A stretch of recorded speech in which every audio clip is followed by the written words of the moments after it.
नमामि बुद्धं नमामि धम्मं नमामि संघं नमामि नमामि नमो तस्से भगवतो अरहतो सम्मा सम्बुद्दस्से नमो तस्से भगवतो अरहतो नमो भगवतो नमो तस्से भगवतो अरहतो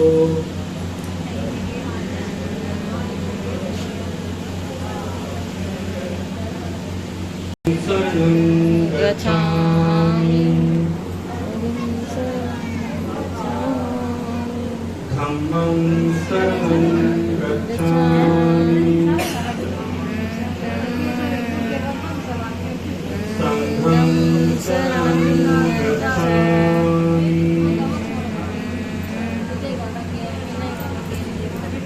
बुद्धं शरणं गच्छामि शरणं गच्छामि धम्मं शरणं गच्छामि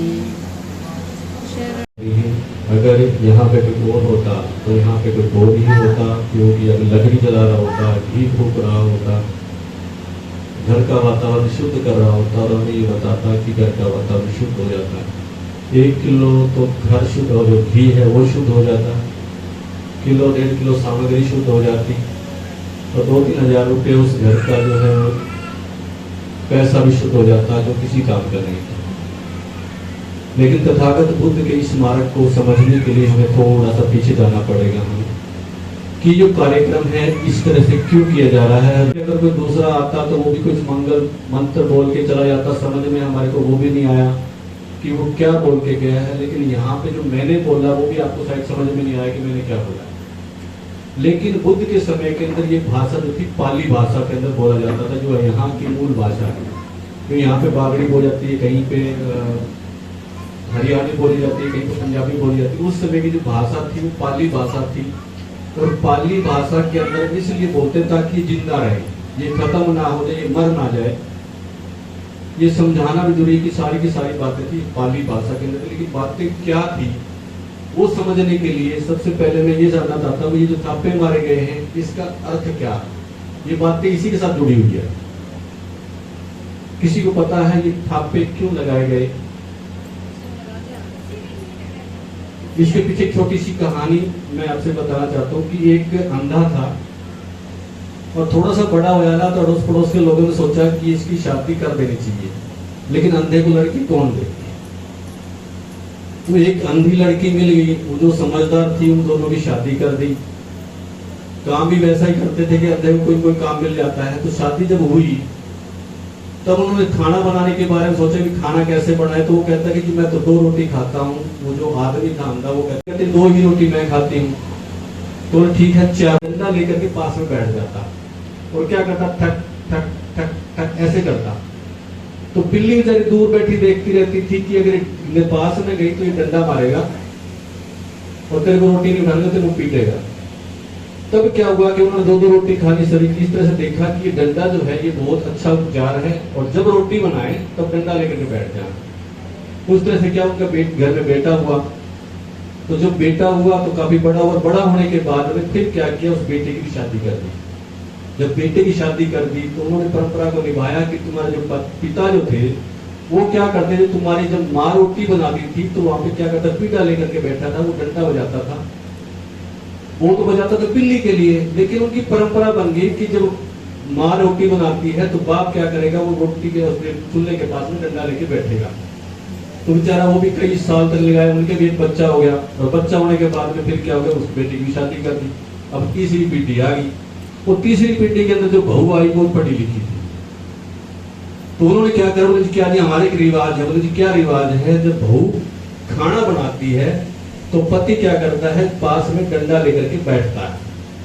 बोले हमारी ये परंपरा है, हमारे ये रिवाज है कि मेरे दादा ऐसा करता था, मेरे बाप ने भी ऐसा किया। अगर तू रोटी बनाएगी तो मेरे को पास में डंडा लेकर के बैठना पड़ेगा। बोले जी मेरे को ये बात समझ में नहीं आई। बोले इस डंडे का और रोटी का क्या संबंध है? बोले नहीं जी हमारा तो रिवाज है। बोले तेरे को बैठना पड़ेगा। जी मेरे एक दिन बनाए 2 बने। बोले जी मेरे को तो ये बात समझ नहीं है, वे डंडा लेकर के क्यों बैठते हैं? तो वो क्या करे? बोले किसके पास जाने? बोले पापा के पास। मुझे तो नहीं पता। बोले पापा बजाते थे, मैं भी डंडा बजाने लग गया। बोले जी दादा के पास चलते हैं। तो दादा के पास गए तो दादा कहने लगा, बोले बेटा हम तो अंधे थे, जब हम खाना बनाते थे तो एक जानवर रोटी लेकर के चला जाता था, उस रोटी को बचाने के लिए हम डंडा लेकर के यहाँ पे बैठे हैं। तुम्हारी तो अंधे हैं, पढ़े लिखे हो, तुम इस डंडे को छोड़ दो। तो उनके बात में समझ में आई कि रिवाज कब शुरू हुआ, क्यों शुरू हुआ। लेकिन ऐसी ही बातें हैं कि ये जो रिवाज चला, ये कब चला, क्यों चला, उस समय के लोग हो सकते हैं उनको किसी परंपरा के तहत उन्होंने शुरू किया हो। लेकिन इतनी साल बीत गए, दादा परदादा उससे बड़े सारे चले गए, लेकिन थापा आदमी मारते हैं। घर में बहू आ जाती है तो उससे पहले क्या करते हैं? लोटा लेके खड़े हो जाते हैं। ये नहीं पता भी लोटा लेके खड़े क्यों होते हैं। बोले जी हमारे तो रिवाज था लोटा लेके खड़े। उसके अंदर क्या होता है? पिप्पल की दाढ़ी लेके खड़ी होने पड़ता है। कि बोले क्यों जी? हमारे ये भी रिवाज है कि पिप्पल की जो डाली है वो लोटे के अंदर डालनी पड़ेगी और उसके नीचे क्या करना पड़ेगा? एक आटी लेनी पड़ेगी जो सूत की होती है। बोले जी ये क्यों लेते? बोले जी हमारा तो रिवाज है। और इस परंपरा को हम ढोए जा रहे हैं, लेकिन किसी ने सवाल नहीं उठाया भी ये क्यों ढोए जा रहे हैं, इसके पीछे का कारण क्या है। किसी ने बताया? कोई दादी परदादी, कोई शानी समझदारी हो जिसको पता हो। लेकिन दादी ने ढोया, बहू को धो दी, उसके बाद में पीढ़ी को पकड़ा दिया। बोले जी हम ऐसे ढोते, तुम भी ऐसे ढो और हमारा तो ये रिवाज है। ऐसा ही है। अब ये पूछ रहा हूँ थापे क्यों मारे गए?